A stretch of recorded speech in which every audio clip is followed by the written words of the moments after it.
আজকে তোমায় গানে গানে ভয়েস শেখাবো। ভয়েস কত সহজ সেটা বুঝিয়ে দেব। অ্যাক্টিভ হতে প্যাসিভ করো রুল অতি সোজা। 5টি ধাপে শিখে যাবে, নয় সে তো বোঝা। নয় সে তো বোঝা, শোনো, নয় সে তো বোঝা। মাথা বদলে পা আর পায়ের জায়গায় মাথা। মনে রেখো এটাই হলো ভয়েসের মূল কথা। প্যাচান কেন ভাই, একটু সহজ করে দেন।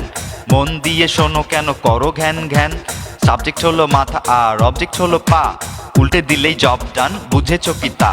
বুঝেছো কি তা? বুঝেছো কি তা? এবার বিভার যুক্ত করে করো দাদাগিরি। প্যাসিভ ভয়েস মানেই হলো মূল ভার্বের ভিথিরি।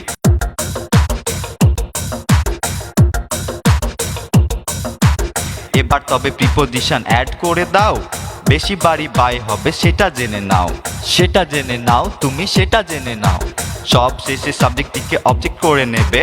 ব্যাস, তাহলে পরীক্ষাতে ফুল মার্কস পাবে। ফুল মার্কস পাবে তুমি, ফুল মার্কস পাবে।